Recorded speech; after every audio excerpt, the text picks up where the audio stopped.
目前亞洲最具競爭力嘅職業足球聯賽有邊幾個？究竟邊一個先至係亞洲首個？聽住係首個職業足球聯賽，而具有小英超之稱嘅佢，又點解會消失咗？成也是外援，敗也是外援。今期影片同大家一齊探討下。Hello， 今條影片好有意思啊，因為今條影片嘅內容係你哋投標得出嚟嘅。點解咁講呢？係因為咧之前大家有喺我啲影片度留言啊，叫我做一啲唔同嘅足球嘅題材內容啦。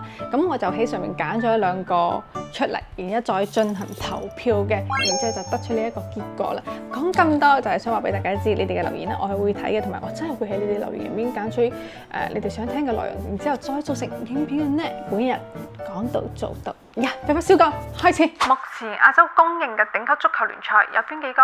頂級嘅職業足球聯賽主要係以聯賽嘅競技水平、財政實力、球隊嘅質量表現同埋呢個商業價值。另外，仲有一點就係呢個國際嘅影響力。所以以下嘅呢五大聯賽咧，係被普遍認為係亞洲最具競爭力嘅五大聯賽。咁究竟邊一個先至係亞洲首個職業足球聯賽？一係香港甲組足球聯賽，係咪公道呢？呢度咧要標注一下，嚴格嚟講咧，港超唔係亞洲首個職業足球聯賽，港甲先至係。想當年聞風喪膽嘅小英超，講嘅就係港甲啦。嗱，呢兩者係唔一樣嘅。以2014年呢個時間為分水嶺，港甲嘅結束，港超從此成為香港嘅頂級足球聯賽。咁兩者唯一相同嘅點咧，係大家喺唔同嘅年代都處於香港嘅頂級嘅足球聯賽，但係個成就咧就真係一個歡喜一個愁啊！亞洲首個職業足球聯賽嘅興衰史。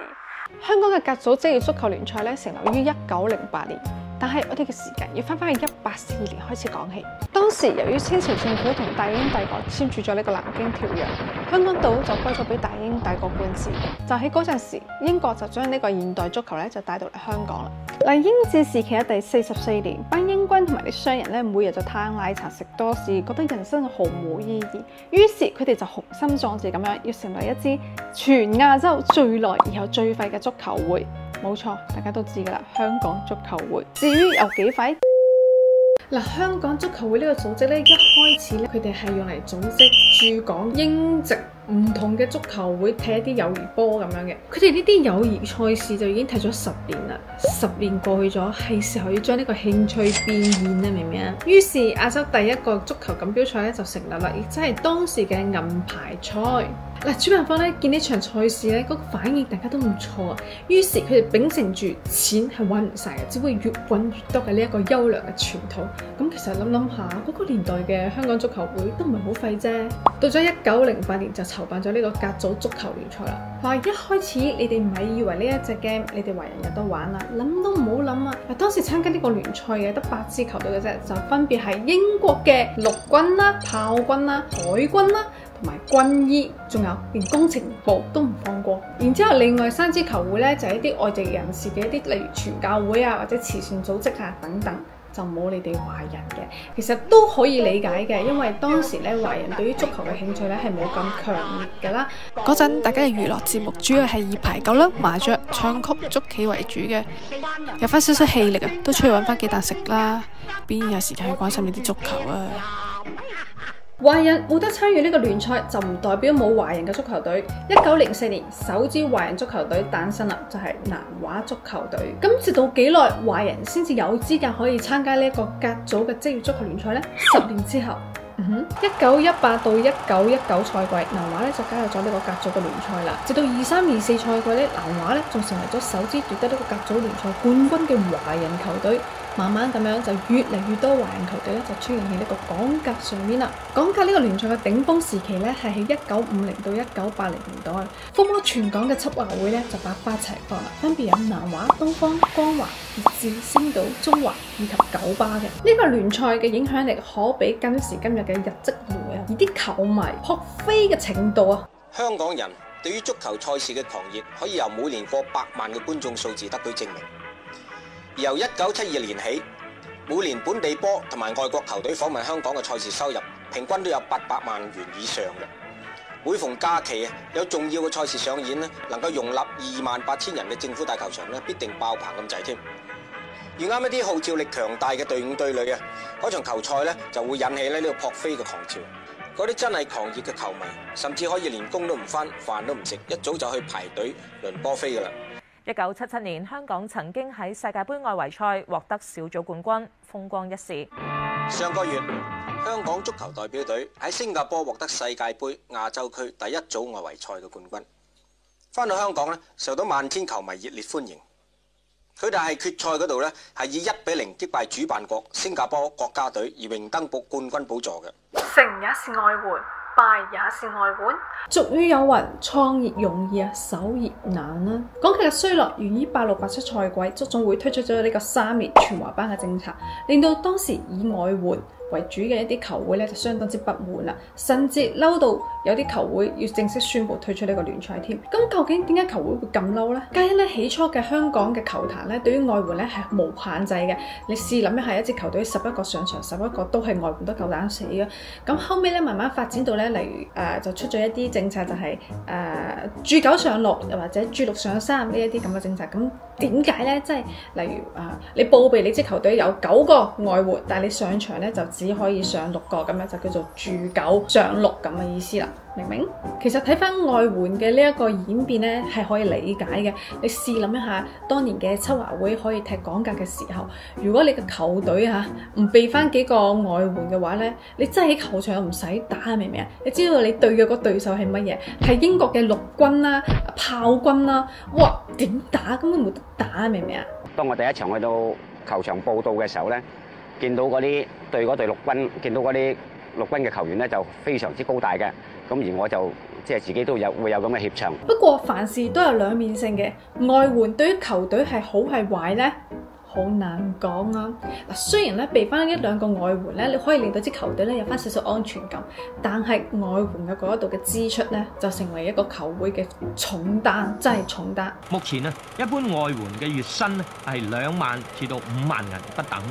如果球隊之中啊有外援7個人咧，全年嘅支出咧就要成200萬。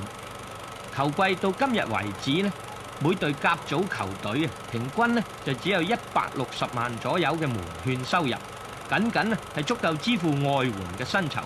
如果俾埋獎金咧，就要球會自己掏腰包嘅。嗱，我哋再換一個角度。全華班呢個政策對於本土嘅球員嚟講咧，無疑係一個好消息，因為正係佢哋上場嘅好機會。只不過現實就係咁赤裸噶啦，本土嘅球員應該話本土嘅優質球員其實係好有限嘅，喺唔能夠保證球會嗰個戰鬥力嘅情況底下，仲要有一啲優質嘅球隊流失嘅話，咁港格呢個聯賽咧，對於觀眾嚟講，佢嘅吸引力咧就會大幅下降噶啦。嗱，你咁沮喪咧就唔得噶啦，人咧要積極啲，睇嘢積極啲。OK， 3年啫。嗱，呢個政策唯一嗰個優點咧就係只係實施3年，3年過後又係一條好漢，係咪？冇錯，3年過咗啦，之後港格咧就重新開放咗呢個外援嘅引入啦，同時仲開放咗呢個贊助商嘅限額添。點知真正嘅暴風雨先至正式降臨。1997年香港金融風暴嘅掛起，全球股市普遍下挫，本港股市跌1004點。董建華話：市民唔使擔心。對於球會同埋聯賽嚟講，佢哋增援有死，唔增援有死，更加唔好提呢啲廣告商啦。廣告商能自保都已經算偷笑，仲有連球迷自己。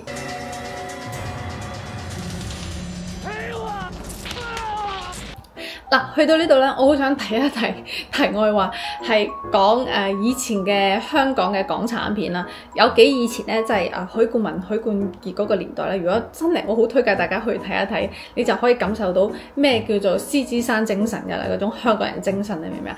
因為你睇下呢個全華班嘅政策推出啦，然之後97嘅金融風暴啦，然之後兜巴咁刮啦，然之後再加上香港呢個足壇嗰種混沌嘅情況啦，打假波啊，各種嘅新聞啊，結果喺2009年，香港隊竟然喺呢個東亞嘅運動會奪得咗呢個金牌，係足球啊，係足球啊！金牌得獎隊伍係中國香港。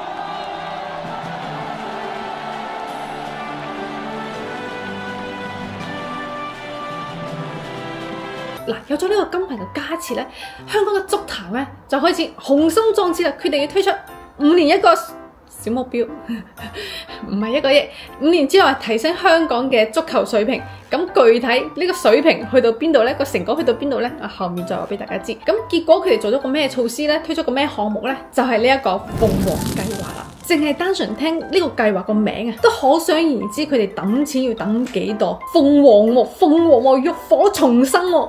如果呢個計劃都仲重生唔到嘅話呢？我哋唔好講呢啲，我哋具體睇一睇呢個政策呢，具體有啲咩措施好唔好？樂觀啲，樂觀啲。好嗱，第一步先從呢個幼苗灌溉開始，為有潛質嘅學生呢提供呢一個獎學金啦，仲設立埋呢個專業嘅足球課程啦。貼心貼心，對於在職嘅足球員嚟講呢，例如要為球員設立最低薪酬。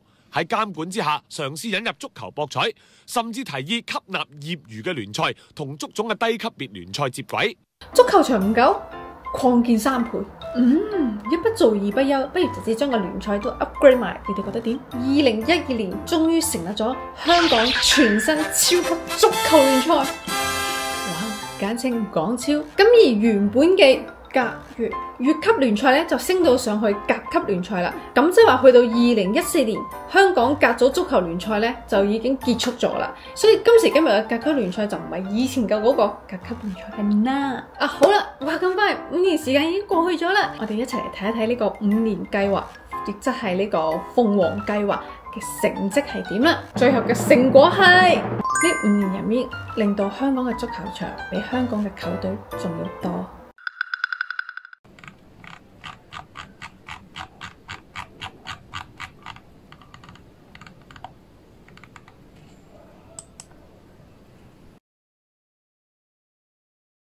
今時今日，你覺得香港嘅足壇唏噓嗎？